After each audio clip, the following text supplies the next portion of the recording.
Good afternoon, everyone, and welcome to our Friday class. To those who just joined, please note that the class is now being recorded as we speak. So we are going to start with our lesson for today. So today we'll be covering lesson 6, which we're going to be talking about fraction. After fraction, we'll also talk about simplifying equation through identifying the lowest common multiplier, or what is known as the lowest common factor. So that is going to be the lesson for today. I'm going to share my screen, and then after sharing my screen, I'll ask you guys to confirm if you can actually see my screen and if I am audible enough as well on your side. So just give me a second just to share my screen, and after that we'll then start with our lesson.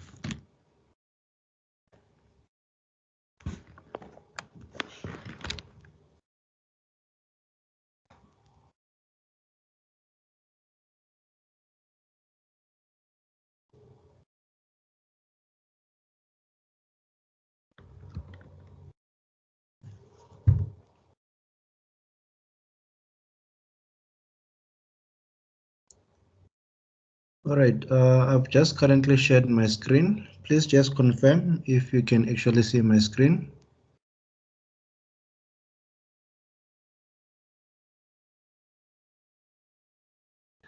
Okay, thank you very much for the confirmation. So we're going to start with today's lesson number 6. But before we start with lesson number 6, let's recap on what we did before. So on the previous lesson, we talked about the orders of operation, which is the BODMAS rule, where you have to apply the BODMAS rule in each and every calculation that you're going to do. And here you've got some few questions that you need to ask yourself and also have an answer to them, to say that why is it important, especially in the media industry, to be able to calculate average. Can you think of an answer? If yes, you can comment the answer in the chat section. Why do you think is important, especially in a media industry, to be able to calculate average? When do you think you are required to calculate average, or you are required to know how to calculate average? Second question, can you think of a real life scenario where you might have to work out missing figures? So if you have got any thought of that, you can also comment that on the chat section to tell me which life scenario do you think it best describe a situation where you might be required to calculate or to use missing figure concept. So I'll just be waiting for your comments while we start by doing a quick recap as well on revision numbers. So revision on our number system. As we started with our lesson, I mentioned that we've got a number system where under our number system we talked about the whole numbers, we talked about the prime numbers, we talked about even numbers and odd numbers. So the most one that I know that might be a bit tricky is the prime numbers. So prime numbers are numbers that cannot be divided by another number, and when they're divided by themselves, they only give you a whole number, which is 1. So it's either you divide them by 1 to give you either themselves, or you divide it by itself to give you 1. Any other number that you try to divide it by, it will come back with a reminder. Things such as 1, 2, 3, 5, 7, 11, 13, 17, 19. So those kind of numbers, when you divide them by any other number beside themselves, they will not give you a complete number beside if that number is 1. It will still give you that exact same number. So if you go and say 13 divided by 2, that's going to give you 6,5. If you go and say 11 divided by 2, that's going to give you 5,5. So it will always leave a reminder. So these are what we call prime numbers. So under today's lesson, we'll be working with fractions. So when we're working with fraction, it means that you also need to remember the prime numbers, because when you try to simplify a fraction, if the fraction include a prime number, it means that that fraction cannot be simplified at all. It's going to remain the same. But if it include a whole number, even number, or an odd number, then you can actually be able to simplify that particular fraction. So let's start with an example, just to do a quick recap so that I can see that you understood the whole concept of the BODMAS. So the first one is to say that 4 plus 5 multiplied by 2 is equal to what? You have got two options. Option number A, 9 times 2 equaling to 18, where 9 is coming from 4 plus 5 multiplied by 2, which is going to give us 18. Or the correct answer is B, where it's going to say 4 plus 10, which is going to equal to 14, by going and say 5 times 2, giving us 10, then plus 4 and giving us 14. So which one is the correct answer? Let's see from the chat section. Is it A or is it B?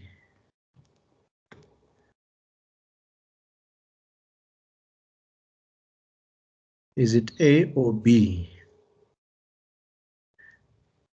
I'm waiting for your answers on the chat section.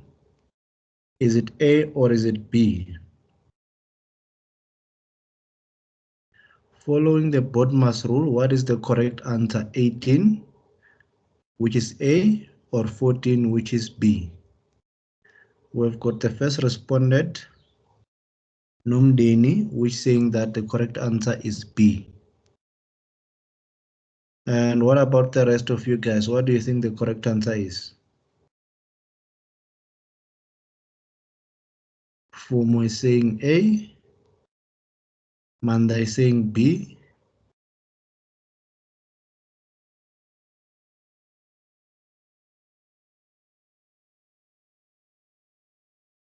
Ntokozo B, and Kamo B. So the correct answer is B, following the BODMAS rule.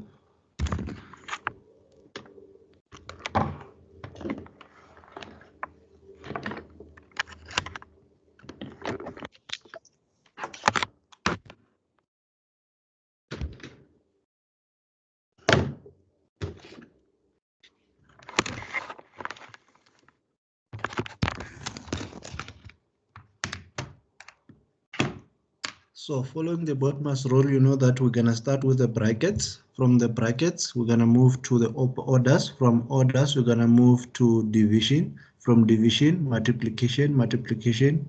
Then we move to addition. From addition, we'll just lastly do subtraction. But if you remember from the BODMAS rule, it says that the two hold the same weight, division and multiplication, and addition and subtraction also hold the same weight if only between the division and multiplication there is an addition or subtraction. As well, same applies to addition and subtraction. If they are both separated in an expression by multiplication or division, these two will hold the same weight, addition and subtraction. So in our scenario, we've got addition and multiplication. So multiplication comes first, so which means that when we calculate this, we're going to say 5 multiplied by 2, giving us 10, then we add the 4, giving us 14. So the correct answer is B. So unfortunately, A is the incorrect answer. So starting with this activity, it says that A divided by 2, in brackets, A divided by 2 plus 5 multiplied by 3 minus 2 inside brackets 2 to the power of 2. What would this be? What will be the answer to this expression? So I'll just like you to give me the answer to this expression. You can type your answer to this expression.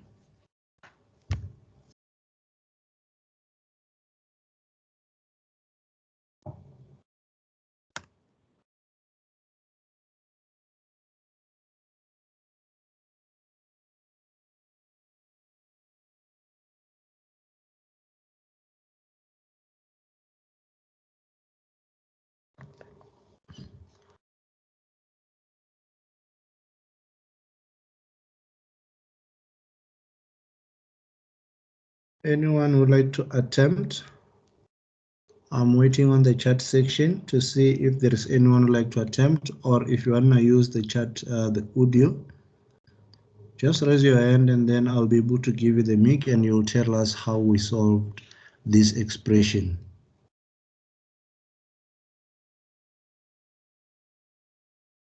Anyone?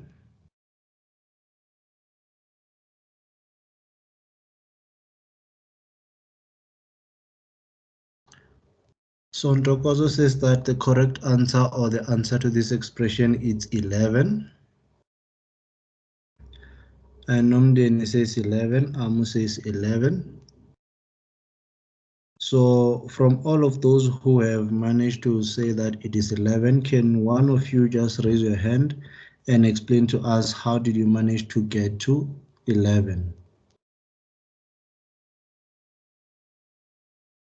Anyone would like to attempt to explain to us how did you manage to get to 11? Or you just use your scientific calculator to get the final answer? Yes, Numden, I see your hand was up. You can unmute and let us know. So I first divided the 8 with the 8 divided by 2 in the brackets, and then I got 4, and then I also multiplied this one with the exponent here, and then it gave me 4, and then I multiplied the 4 with the 2, this one, yeah, and then I got 8, and then from there I said 4 plus 5 times 3 minus 8, and then I multiplied the 5 and the 3, I got 15, and then I said 4 plus 15 minus 8, added the 4 and the 15, I got 19, I subtracted it with the 8, I got 11. So here you got a 19. Yes. And then your final answer was 11. Yes. So do you all agree? Can we see from the chat section, do you all agree?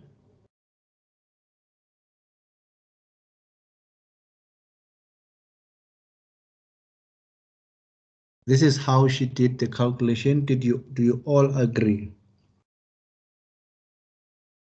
Okay, yes, the answer is completely correct. But one part that even though everything is correct, but in explanation, she missed one step.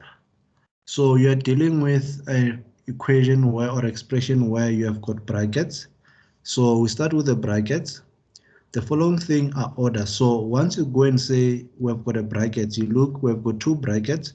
So you're gonna be working on these brackets simultaneously. So when you're working on them simultaneously, you then look inside the brackets. Do we have brackets inside the brackets? You still follow the BODMAS rule. If no, then do we have any orders? Yes, we do have orders. This one I've got an order of the square root of 2 to the power of 2. So meaning that we are going to start with this one and then do this one again simultaneously. So this is your first because it have got an order. This one is your second while you're doing it simultaneously. So meaning that we expect you to start by working with the one that have got an order because inside brackets we've got order. This one does not have order, it have got division, which division comes after what? Your orders. So meaning that you have to start with the one that contains orders. So also when you're working with this kind of expression, also still follow the BODMAS rule inside the brackets as well. So once you identify that we do not have brackets, you move to orders. But if there are brackets like the one we are doing, then go and say inside the brackets, do we have any other brackets inside it? No. Do we have orders? Yes. Then you go and do the one with an order. After that, do we have division? Yes, this one is doing division. So therefore you solve this one secondly when you're doing it simultaneously. So even though in terms of explanation, it won't matter that you explain it in that manner, but in terms of writing it down, it won't matter that much because you can still write it in this way. And then you also need to kill the brackets while you get to this stage because you are doing everything simultaneously. You are eliminating the brackets. So meaning that this stage over here will not be necessary to be written because you are removing brackets simultaneously, but starting with the one that contains the order. So meaning that it was supposed to say 4 plus 5 times 3 minus 8 because you are also eliminating the what? The brackets. So you also need to complete this because if you do not complete this, it means that you did not eliminate the bracket. It means that this was your first priority and then this was your second. And as your second, you notice that this contains an order, so meaning that this is supposed to be your first priority. And once you are done, you can then do both of them simultaneously, meaning that if this expression was to be written in an order format, we are still going to have 8 divided by 2 plus 5 multiplied by 3 minus 2 inside brackets 4. So this was the first step that you're going to do. Work with the one that I've got the brackets and then that contains an what? An order. You're still following the same thing inside the brackets. After that, you can then go and work this simultaneously, which will then give you 4 plus 5 multiplied by 3 minus 8. So you have eliminated the brackets on the same time simultaneously. So that's why I say you start with the one that contains the orders, and then you also eliminate the brackets simultaneously, and then from that point you then move to the middle part, because that's where the multiplication comes in. Multiplication is bigger than the addition and subtraction. After the multiplication, we then move towards the addition, which is going to be 4 plus 15 minus 8. So the addition is bigger than the subtraction. So therefore, in this case, we're going to have 4 plus 15. This gives us 19. And then lastly, we do the subtraction, which then answer gives us 11. So it is important that you still follow the what? The BODMAS rule inside the bracket as well.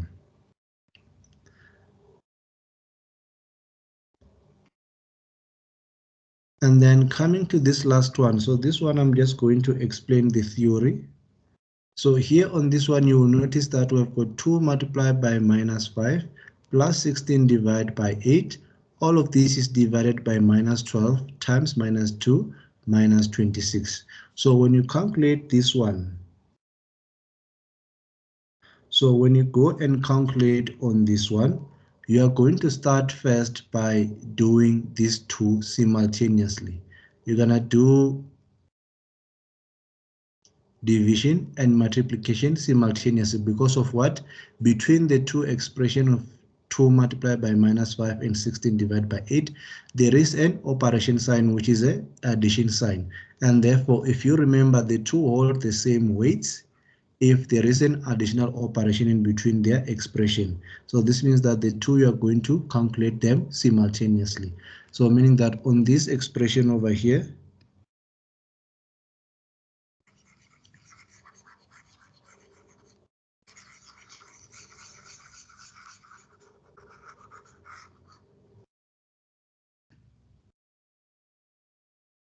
on this expression, you're going to have this done, 2 multiplied by 5, then again 16 divided by 8 simultaneously. On the bottom one, it says minus 12 times minus 2 and then minus 26. So here we've got minus, and then also multiplication. So multiplication will start first, so meaning that on the bottom side, you're going to start with this expression. So therefore, on the top part, you're going to have minus 10 plus 2. All of this is going to be divided by minus 12 times minus 2. This is going to give you 24 minus 26. And therefore, you can then solve this, because now we only have got the addition and subtraction, and then you can be able to solve your answer. So this means that minus 10 plus 2 is going to give you 8, and then which is going to be negative. This time around, you're going to have 24 minus 26. Therefore, it's going to say minus 2, and therefore your final answer giving you positive 4, because the negative divided by negative gives you positive. Any question on this one? I see. I didn't do it like that, but I still got the same answer. What was your final answer? It was 4. In what method did you follow?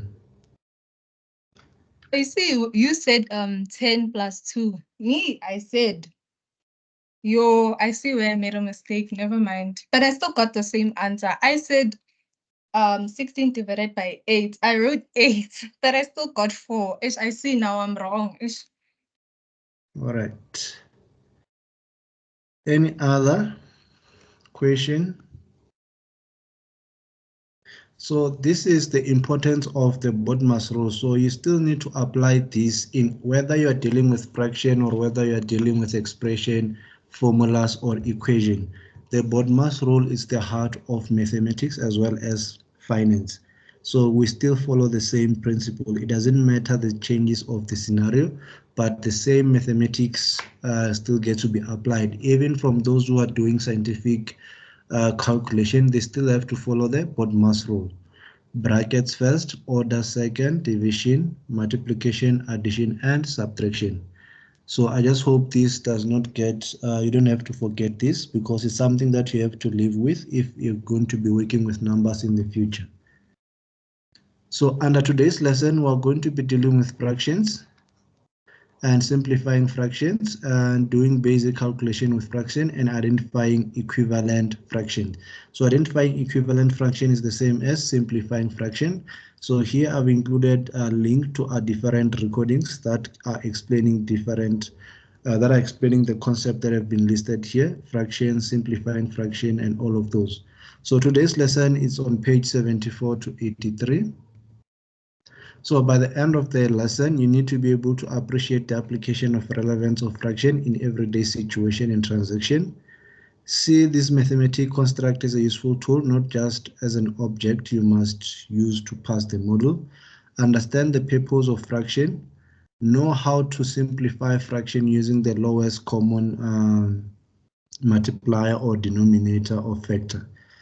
Learn simple tips for working with fraction, and then identify equivalent fractions. So these are the learning outcomes for today's lesson.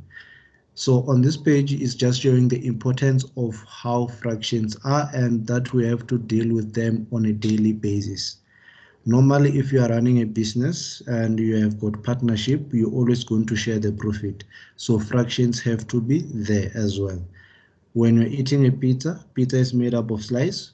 The number of slices you take out of the pizza, therefore it will end up leaving a fraction that if a pizza have got 8 slices, you ate 2. This means that the fraction now will change, meaning that if now 4 people have to eat beside you that you already took in 2 slices, this means that now they have to find a portion in terms of how many slices will each person actually get. So that's applying a fraction. When you're in a taxi, you apply a fraction. The taxi is not full. You still need to identify how much is the money that have to be paid based on total seats that have been seated out of all the seats available within the taxi. So that's fraction on our daily basis. So we get to use fraction on a daily basis. And it is also important when you're working with data. If you're going to be analyzing data as a journalist, you're going to be presenting data. Some of your data will require you to apply fractions. Some of your data, if you're going to be in broadcasting, you'll have to understand your data as well as your influence, as well as part of revenue generated within your company, to say that your show or your particular department as part of broadcasting have got the following numbers and listeners, and comparing things to the total overall of listeners within the company or within the departments. Your department is bringing more because the ratio or the fraction that your clients or your department is bringing to the total overall of listeners, it's more than the others of the other department, and it's contributing 70%, which that 70% might be 7 out of 10. So that's also what we call a fraction. So we've got 2 types, or we've got 3 types of fraction. We've got the first one, which is a proper fraction, where a proper fraction, the numerator, this will refer it as a numerator, and then this will refer it as a denominator. So the numerator is lesser than the denominator, and then we've got an improper fraction. Under the improper fraction, it means that the numerator is bigger than the denominator. And in most cases, an improper fraction is the one that also create what? A mixed fraction, where a mixed fraction include a whole number and a proper fraction. So meaning that a mixed fraction is a combination of both what? Proper fraction plus whole numbers. And we can then convert back the mixed fraction back again to improper fraction. And when we do that, we apply this simple abbreviation called MAD, where we first start by multiplying the numerator with the whole number, and then after that we add whatever answer we get with the numerator, and then the denominator stays the same. So in this activity, it's 5 times 4 giving us 20, and then 20 plus 2 giving us 22, which means that the improper fraction becomes 22 over 5, and then the mixed fraction become 4 2 out of 5. So this is improper and proper fraction as well as mixed fraction. So you need to be able to understand them. And then this brings us now to the rules of simplifying fractions. So with the rules of simplifying fraction, we have got the following rules. First, identify if all numbers are even numbers. So if they're even numbers, all even numbers are divisible by 2. So meaning that you're going to start each and every fraction to simplify it by trying to divide every number by 2. If it is not an even number, this means that you will not be able to divide by 2 until you are trying to simplify it and use another number until it gives you an even number that is divisible by 2. And then the second part is to say that if the sum of the digit of the number is divisible by 3, then the number is also divisible by 3. So which means that if 2 fails, then you move to 3, meaning that you can then try to use 3 to see if the numbers are divisible by 3. And while you're doing so, you also need to identify your fraction. Is it using prime numbers? Is it having prime numbers? If it's having prime numbers, it means that you cannot simplify the fraction because there is no other number that was divisible or that you can use to devise or to divide the numbers on your fraction. This means that your fraction is completely unsimplified. And therefore you can also use 4 to divide. So as long as the number that you are going to use to divide can go in both the numerator and the denominator. If it cannot go to both, then do not apply or simplify the fraction. Try to look for another number that can be able to divide both your numerator and the denominator at the same time. And whatever answer you're going to get, it must be a whole number instead of having reminders. So here, for example, it says that a number is divisible by 5 if it ends with a 5 or a 0. So meaning that if both your numerator and denominator ends with a 5 or a 0, you can then use 5 as a divisor and therefore simplify the fraction. Like for example, on this side, you'll see that we've got 11 over 21. Both numerator and denominator are divisible by 11. So when we reduce this fraction or simplify it, it's going to become 1 out of 11 by going and say 11 divided by 11, 121 divided by 11, giving us 11. Where on the second one it says that here we've got 100 divided by 300. This can be simplified to 1 out of 3 by dividing everything by 100. So it is not always mandatory that you start by 2 if you can be able to see that this can be divisible by 100 and then nothing will be left, will only be left with whole numbers. Therefore, you can use 100 to simplify the expression. The third one, which is this one over here, it says 11 out of 19. 11 out of 19, both numbers are prime numbers. So meaning that there's no other number that can devise or divide these numbers and then without leaving a remainder. Looking at number 11. 11 can only be divided by 11 to give us 1 and also divided by 1 to give us 11. So meaning that there's no other number. 19 cannot also be divided by any other number that will not leave a remainder.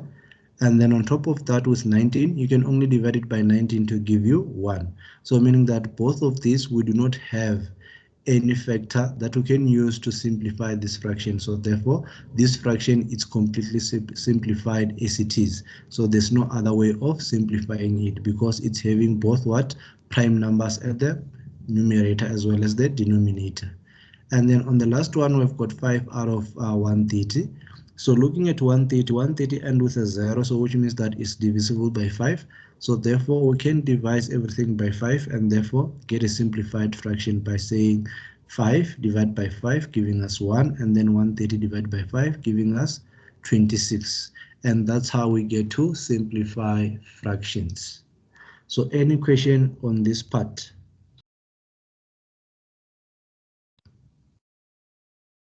Any question on this part? Okay, in absence of question, let's go take a look at some of the activities. So under this activity, it says that calculate the lowest common multiplier, which is the lowest number that we can both use as a denominator. The reason we're trying to find the lowest common multiplier is to identify when we get to a situation where we have to add 2 divided by 3 plus 2 divided by 4. So when it comes to this kind of fraction, we have to add fraction together. We cannot just go and say 2 plus 2, 3 plus 7.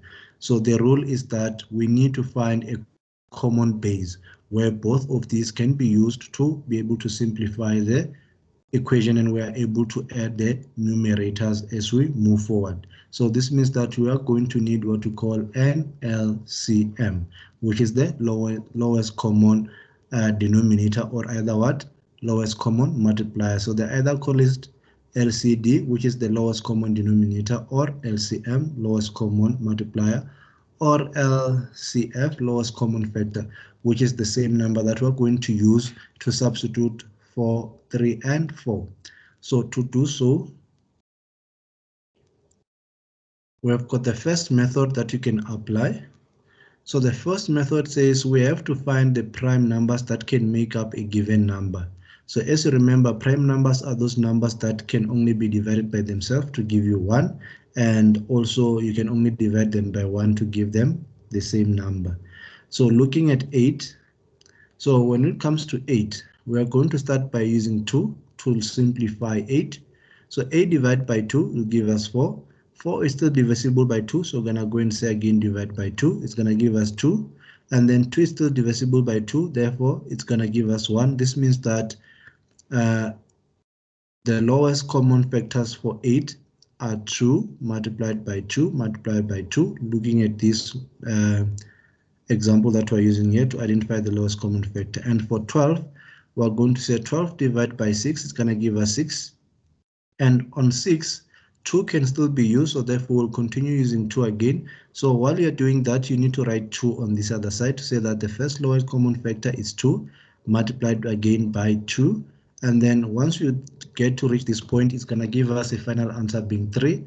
So 3 is still divisible by 3, so therefore we're going to divide it by 3, then it's going to give us 1. This means that the last prime number that is available for us to be able to get 12, it's 3. So which means that now we've got 2 times 2 times 2 and 2 times 2 times 3. So to identify the second line so that we can be able to calculate the lowest common factor, we need to eliminate any repeating number on the second line. So we go and look at the second line and see if this number is repeated from the first line. So looking at this one, we've got 2 times 2 times 2 already. So therefore the first 2 will be eliminated, it's repeating. The second 2 will be eliminated, it's also repeating. So meaning that this whole 2 times 2 is repeating. So meaning that now we are only left with 2 times 2 times 2 and times 3 coming from the one from 12. So therefore we can say 2 times 2, that's 4. And then 8 times 3, that's 24. So this becomes our lowest common multiplier. So that's how we get to identify the lowest common multiplier. So the other method that you can also apply is to write the 2 side by side.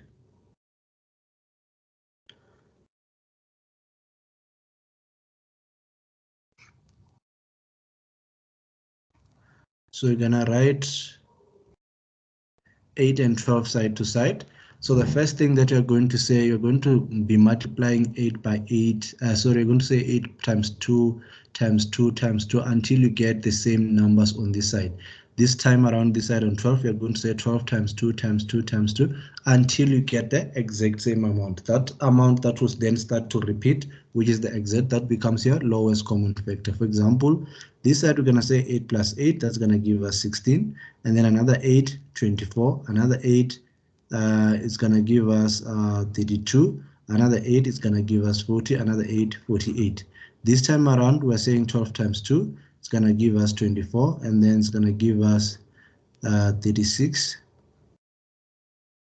After 36, it's going to give us 48. But so you can see already 24 is the first number to repeat on both. So this means that 24 is our lowest common factor, and then followed by 48, which is repeating on both sides. So the first one that we're going to use, it's going to be 24 when we're doing what?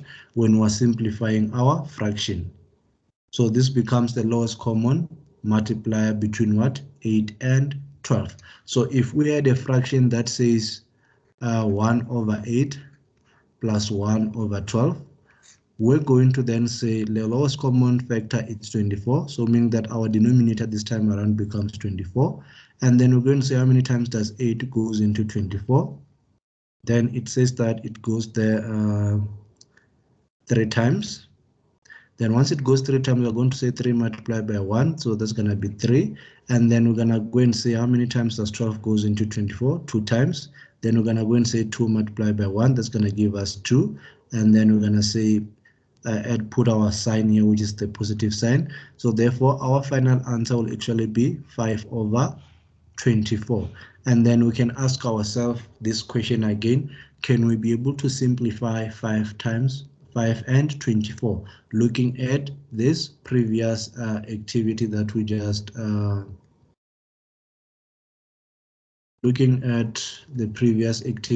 just did over here, to say that are the number divisible, or these numbers are actually then becoming a prime number. Looking at where we are currently, we've got 5 and the other number does not fall within prime number. So this means that this we cannot work around, because 5 is a prime number, meaning that the only number that we can use is 5 and 1. And this means that on 24, 5 can no longer be used. So this means that this expression is simplified to its best as 5 out of 24. So any question on this part? Any question?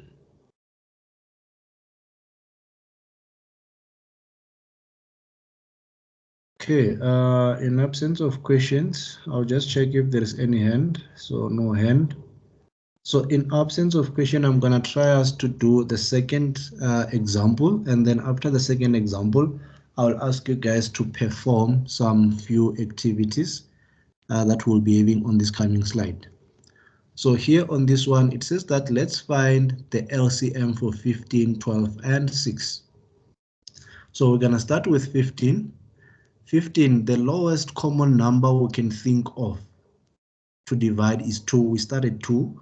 So 15 cannot be divided by 2. Then we skip 2. We move to 3. So we apply these rules over here that you can see when simplifying. So I'm going to erase some of the things that I wrote here. So we start by using 2. After 2, then we then move to 3. After 3, we then take a look if 4 can be used. If 4 can be used, we use 4. Then if 5 can be used, we use 5. And then if 10 can be used, we use 10. But then if once we reach 3, none of these others can be used, we just use the number itself. Let's say, for example, our final answer is 5 on the other one, and then our final answer on the other one is 3. So meaning that the last now digits is going to be 3, and then the last digits for this one is going to be 5. So this will be our last common factors, because there's no other number that can be used out of this simplification. So when we're simplifying, we start by using 2, 3, and then followed by 4, followed by 5, followed by 10. We choose following this method.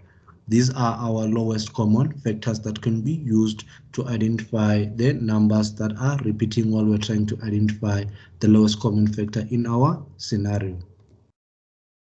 So coming to this one, we've got 15. 2 does not work, so we're gonna move to 3.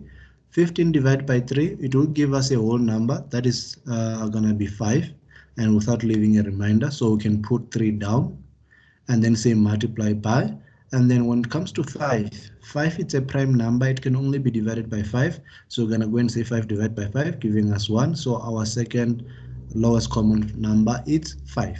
So therefore, For 15, line 1 will be based on 3 multiplied by 5. Then we move to the second one, which is 12. When it comes to 12, trying to identify the lowest common factor, we're going to say 12 divided by 2, which is the first lowest common factor, giving us 6. 6 is still divisible by 2, so here we're going to put our first 2 and say multiply by. 6 is still divisible by 2, so still going to use 2, and therefore we're going to have our 2. And then we're going to be left with 3. 3 is a prime number, so meaning that only 3 can be divided by 3 to give us 1. So therefore, we're going to have our last digit being 3. And then therefore on our second line, it's going to say 2 multiplied by 2 multiplied by 3. And then we move to the third, to the other number, which is 6. 6 is divisible by 3 by 2, which means that we're going to have our first option being 2. And then the remainder is 3. 3 divided by 3, therefore it's going to give us 1, and therefore we're going to have 1 on this side. So when we list this down, it's going to say 3 multiplied by 5 for the first number. Second number is 2 multiplied by 2 multiplied by 3. The third is 2 multiplied by 3. So any number that gets to repeat, we crash it out on this, starting from the second line. 2 is not there on the first line, 2 is not there on the first line, 3 is there on the first line. So we crash this out. 2 is there on the second line. 3 was there on the first line. This 3 needs to remain because we don't touch this one, so we just only cancel the one on the second line. 2 is there on the second line, so we're going to cancel it. 3 was there on the second line as well as the first line, so we still cancel this one. So meaning that this is completely out, this is completely out.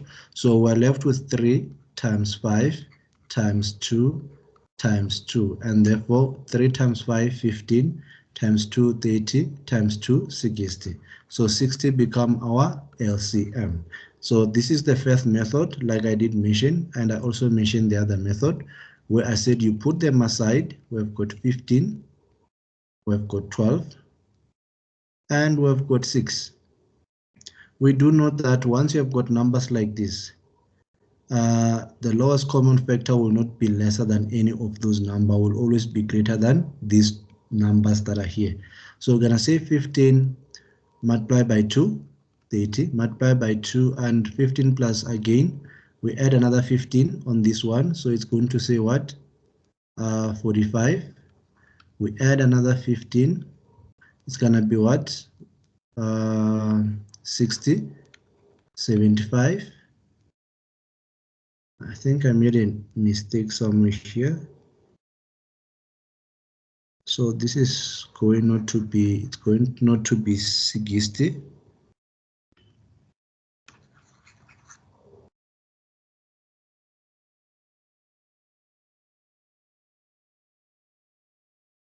So yes, I think it is correct. It's going to be 60. And then we have 75 and then continuing. And then on 12, we're going to have 24. After 24, we're going to have 36. You just continue adding 12 on top of the next number. And then we're going to have 48. And then we're going to have 60. And then after that, we're going to have 72. And then we continue. And then from 6, we're going to have 12, 18. And then we're going to have 24. And then we're going to then have 30, 36, 42, 48, and then we're going to have 54, 60, 66. So the first number that is repeating on both of these numbers is 60. So 60 becomes what we call your lowest common factor. So meaning that if you were to express an equation or a fraction where you are trying to solve a fraction or expression that says 3 out of 15 plus or minus 12 out of, I'll just say 5 out of 12.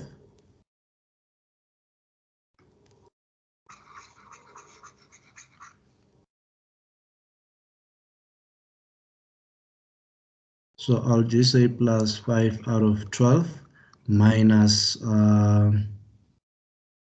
5 over 6. So if you were to solve this equation, your lowest common factor that is going to be a denominator is going to be now 60. And then you can be able to solve this equation through without a calculator by going to say, how many times does 15 goes into 60? Therefore, it goes 1, 2, 3, 4. That's 4 times. 4 times 3, that gives you 12. And then you go and say 12. How many times does 12 goes into 60? That's 1, 2, 3, 4, 5. That's 5. 5 times 5, that gives you 25. So you're going to say plus 25. And then you go and say how many times does 6 goes into 60? That's going to be 10 times. So that means that 10 times 5, that's 50. So therefore, you are going to go and then say 12 plus 25.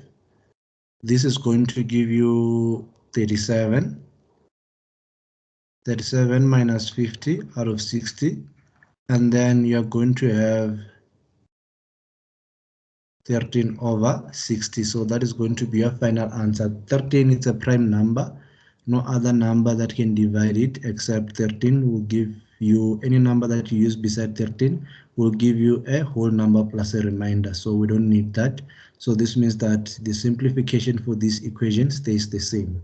It's 13 out of 60. So if you also capture this on your calculator, it will still give you the same thing, but even without your calculator, therefore, you still need to be able to apply this because not at all costs you're going to have your calculator. So this is another method you can use as well as the other method that you can also use. This one will require you to do, if we're talking about many numbers and others are small, others are big, so you'll be looking at a bigger fraction, at a bigger list of line that you're going to do. This other one, you are just going to work at a faster pace, but this one is also simple and it have got less errors that you can create, because here you might create an error by missing that the number is repeating and include it, and then your lowest common factor might be incorrect. So please choose the method that you are most comfortable with using and then use that. So I just want you to find me the lowest common factor for this one as well as the one for 1 and 2, and then 3 I'll just leave it for you guys for practice. So just find me the lowest common factor for 1 and 2. I'll give you guys the next coming 10 minutes to do so. You have to give me 2 answers for number 1 and number 2. So please work that out on your side and give me the answer. I'll be waiting for your answers in the next coming 10 minutes. So you are doing lowest common factor for 15, 25, and 45, lowest common factor for 16 and 18. You are allowed to use the chat section to do your calculation and show it all within one comment. Or you can just tell me that the lowest common factor for 15, 25, and 45 is this much, and then for the one for 16, 15, and 18 is this much. So meaning that by 3:05, you should be done, and give me I'm gonna give you 5 minutes for each, and then you'll give me answers by the end of 10 minutes.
Okay, we already have our first answer from Ntokozo saying that our LCD for the first one is 225.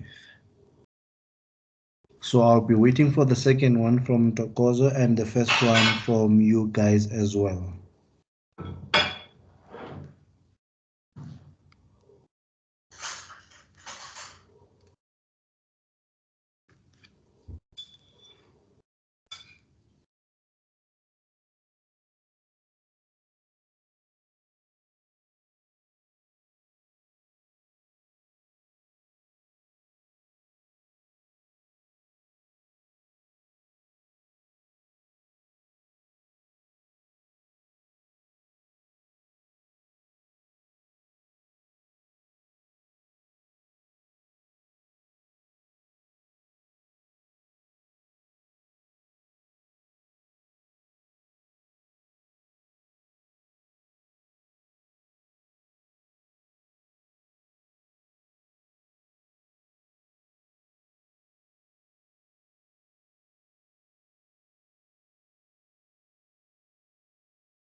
Okay, 3 minutes remaining.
Okay, 1 minute.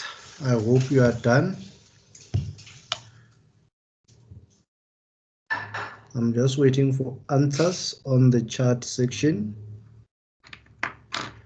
So we still have Ntokozo's answers alone. LCD for the first one was 225. B, she made a correction and said that it's now 1050. So what about the rest of you guys? What are your answers?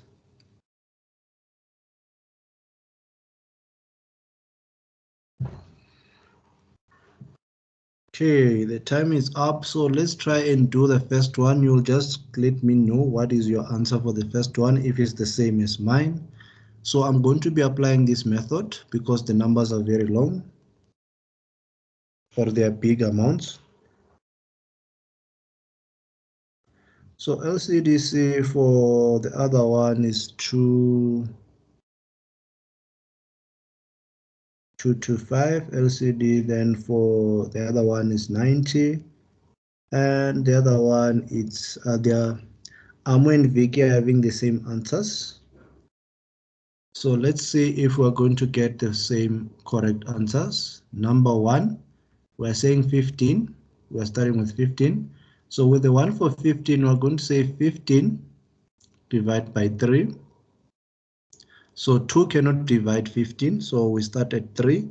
So this is going to actually give us 5.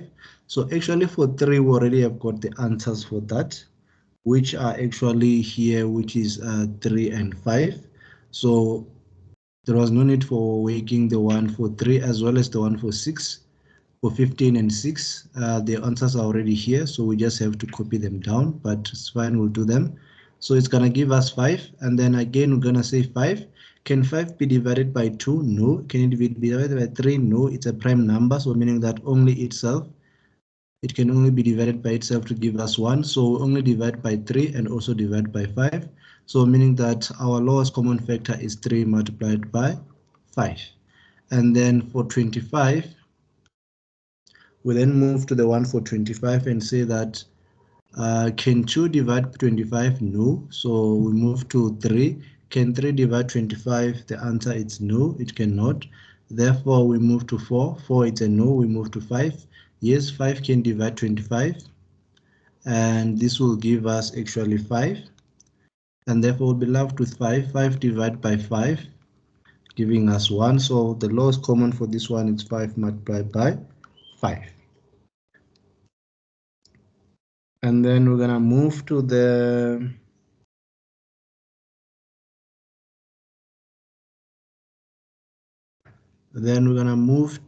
number 45. So under 45, we do the same thing. Can it be divided by 2? No. Can it be divided by 3? This can be divided by 3.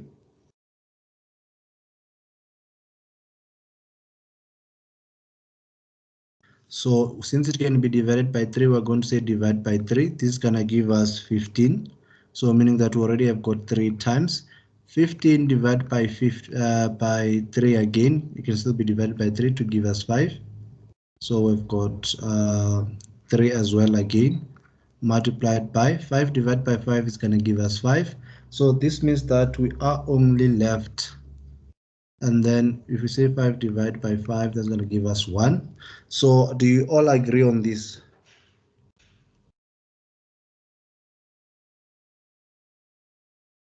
Or there is some correction, there is some mistake that I made? Do you all agree?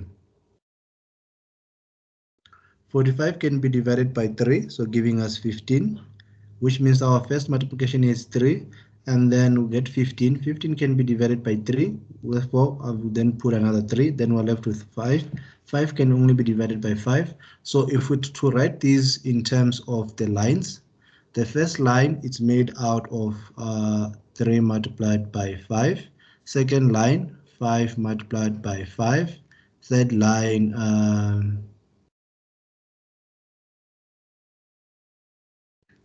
third line is going to be,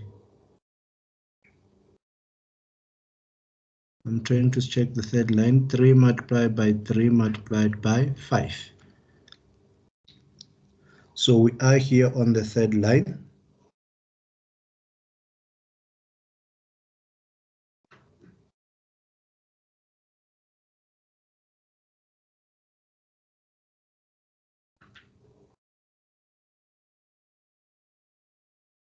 So here we've got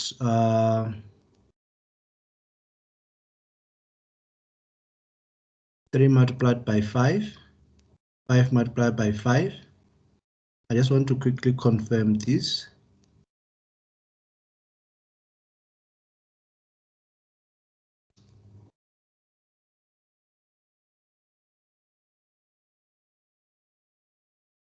I think I made an error somewhere here. Did you all guys get the same answer?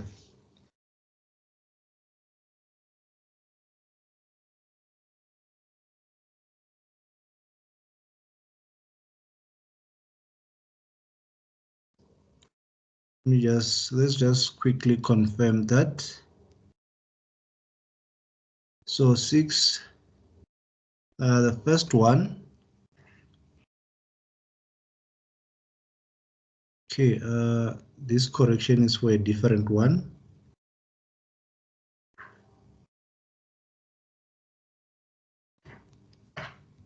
So I just want to quickly confirm the answer for this one. It is 225. You did get that correct.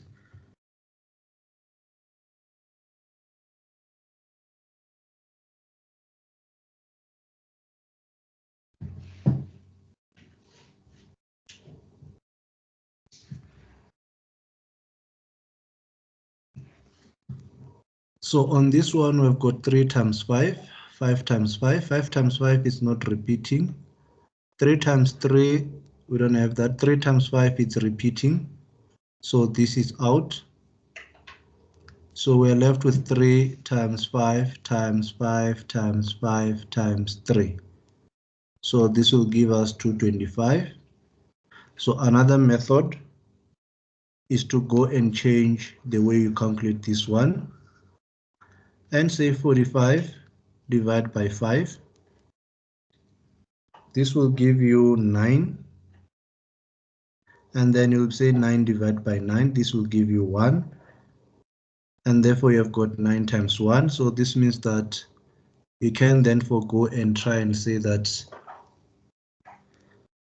the elimination, which means also this you can say 15 divided by 5 if you're using only 5. Therefore this will give you 3, and then you'll say 3 divided by 3 giving you 1. So this option will change to 5 to 3. So now meaning that you'll only be having 5 times 3, 5 times 5, and then last one you're going to be having 5 times 9.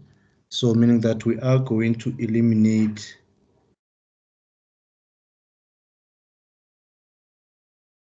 here it's 15 divided by 5, that's 3, 5. So we're going to eliminate the 5 that is repeating. So this one is not repeating, this one is repeating from the first one. So I have 5 times 3 times 5 times 9. So I'll just quickly confirm this one with you guys once I have the right correction, but the correct answer for this one is 225. So here we've got 225 as our lowest common factor. And then on this one for 6 to 18, for the 6, we say that we have got 2 and 3. For 15, we already have that, it's 3 and 5. So we just need the one for 18. So 18 divided by 2. So 18 divided by 2 giving us 9. And then we move to 9 divided by 9 giving us 1. So divide by 3, not 9 divided by 3 giving us 3. And then we have 3 divided by 3 giving us 1. So this one we have got it's equals to 2.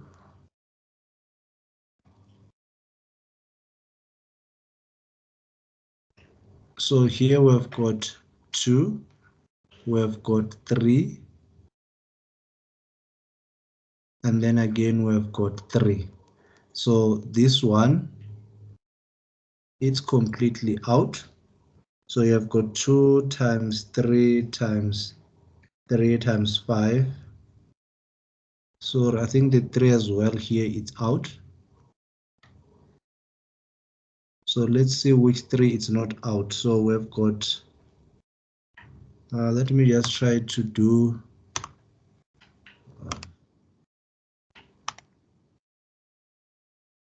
if my undo is not working.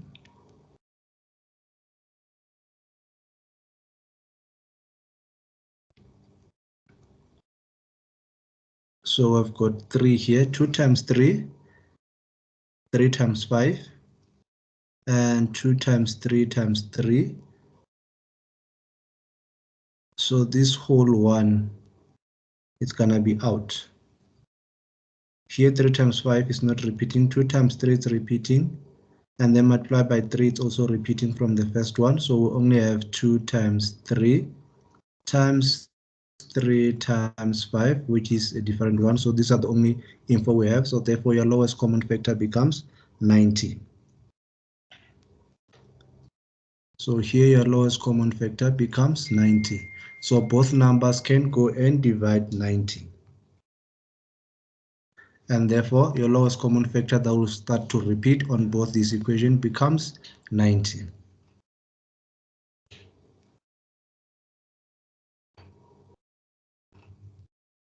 So Manda saying that he got 225. Yes, the correct answer is 225 for the first one. So let's go and try and do the conversion. So this one is repeating. We're still calculating the lowest common factors, but this time around we're doing the one for 16. Here we've got 90. The one for 30, 70, 50, we've got the following. The one for 375, this one is a different activity, so I don't know why I included this. So this is gonna give you 105.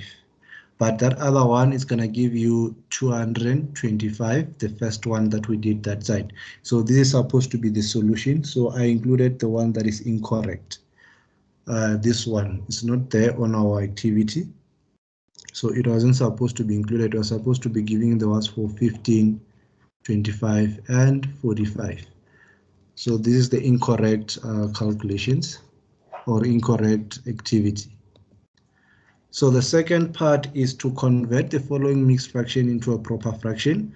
So this one we are all aware that we were going to use the following rule, which is the MED multiply. So we're going to multiply the denominator with the whole number, which is 6 times 1. And then whatever we get, we then say 6 plus 5. Therefore, it's going to give us 11. So this means that the proper fraction or the mixed fraction, the improper fraction of this is going to become what? 11 over 6. So you're going to repeat the same thing to this one. 11 multiplied by 3. 11 multiplied by 3. This is going to give you 33 plus 7 is equals to 40. So therefore, the improper fraction becomes what? 40 over 11. So this one I'm just doing them because they're simple and basic and straightforward. So I don't want us to be wasting much time on this one. And then converting the improper fraction to mixed fraction. So I want you guys to just tell me what is the improper fraction of these two, just to see if you know how to convert them back to mixed fraction. So we're converting improper fraction to mixed fraction. This one I know that they can become a bit tricky sometimes. So I'll first allow you guys to attempt this one. So please firstly attempt 22 out of 8, convert that into a mixed fraction, and then also 17 out of 9 out to a mixed fraction as well. Just 2 minutes, 1 minute for each fraction, 1 minute for each fraction. So by 22 pass, we'll be starting, I'll be doing the solution.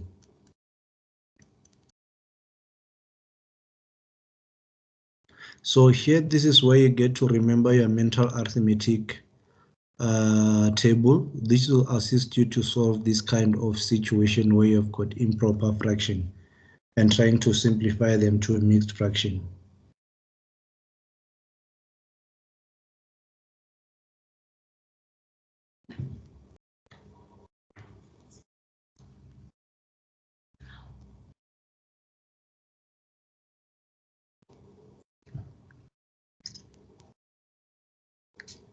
Please just send that on the chat section. What is your answer for the first one? 8 divided by 22 divided by 8. What is your mixed fraction? I'll just type an example to say that if your answer is 5, you're gonna say 5 space, and then you're gonna go and say 4 divided by 6 if that's your improper fraction. So that's how you're supposed to give me the final figure.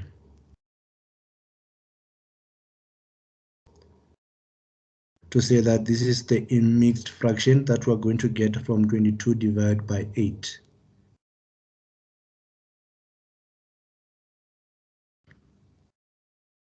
So Ntokozo is saying that her final answer is 2, 6 out of 8.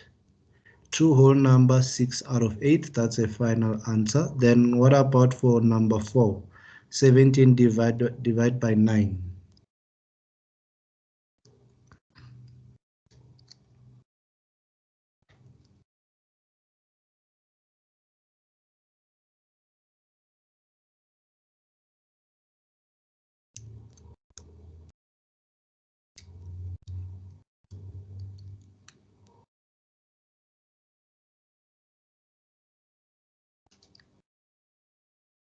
So the time is up. I'll be writing the answer for the first one.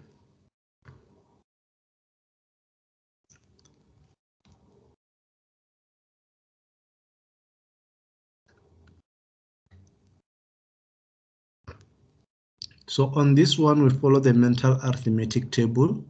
If we're saying 22, it's on top and then 8 is below. So we're going to say how many times does 8 goes into 22. So 8 goes 2 times and we'll leave a remainder of 6. So this means that our fraction is going to be 2, 6 out of 8. So following the mental arithmetic table, you'll remember that if we go and say, look at 22 and we're looking at our denominator, it's 8. So 8 plus 8 plus 8 plus 8, that's going to give us 24. So only if it was 24, that was going to give us a full number. So it means that it's missing 2 digits. So this means that our remainder is going to be 6 if you still remember the mental arithmetic table. So you just get to use it in your mind and then you apply it on the scenario. Looking at the second one, 9 plus 9 is 18. So we all know that. So meaning that we are missing 1 digit for it to become a full number, where we're going to say 18 divided by 9 gives us 2. So we're missing 1. So this means that it only goes once time, and therefore we're remaining with 8 over 9. So that's how you quickly get to identify and convert an improper fraction to a mixed fraction. And all of you managed to get that right. So I don't think that you're going to have challenges with these ones. So the next activities that we'll be doing will be the adding and subtracting of fractions, where you'll be given fraction to say that go and add 2 out of 4 plus 3 out of 6, and then minus 7 out of 5. Those are the kind of fraction that you'll have to go through. So meaning that you'll have to first identify what is the lowest common factor for this, and then you apply that and calculate the final figure. But in most cases, when it comes to scenario like this, in terms of assessment, I'm just going to ask you to select the simplified one. We say that this is the correct simplified expression and this is the right expression. And then on other cases, I'm just going to ask you, please write down the last simplified expression of this improper fraction. So for example, 22 divided by 8 can still be simplified to say that if we've got 22 divided by 8, both can be divided by 2. So meaning that we can go and say 22 divided by 2, that's going to give us 11. And then 8 divided by 2, that's going to give us 4. So meaning that this fraction can be written as 11 out of 4. So that's how we can simplify this fraction. So if we're to simplify it, and looking at the one below, you will see that it's saying 17 divided by 9. 17 divided by 9, both numbers here are what we call prime numbers. So meaning that if I ask you to simplify this, you just write it exactly the same way it is. It cannot be simplified because both numbers are prime numbers. Except 9 can be divided by 3 and by itself as well, but then 3 cannot go and divide 17. So this means that this fraction is based on prime numbers and therefore it will remain the same. It is simplified to its best the way it is. So this brings us to the end of our lesson. So which means that next week we're going back to contact classes. We are going to be starting with lesson number 7, which we're going to be dealing with ratios as well as percentage and other. We're going to be dealing with new concept, but continuation from our textbook. So please make sure that you come to class and attend, and I will also be, if we have got more time, we're gonna do or finish what we call the income statement. As you are aware that I did mention that whichever class we finish early, we're gonna try to explain the income statement approach, as I've given you guys an activity to go and complete. So I'm going to be explaining the concept of the income approach. So next week, once we have got an extra hour or extra 40 minutes, I'm going to be using that for explaining the income statement. So you'll enjoy the rest of your weekend. I will make the recordings available by Monday on Call Campus, so you can access the link and then be able to you can access the link and be able to follow up with the recording, including those who did not manage to attend, so they can be able to get the links. Thank you very much for showing up. Let's meet next week on Tuesday.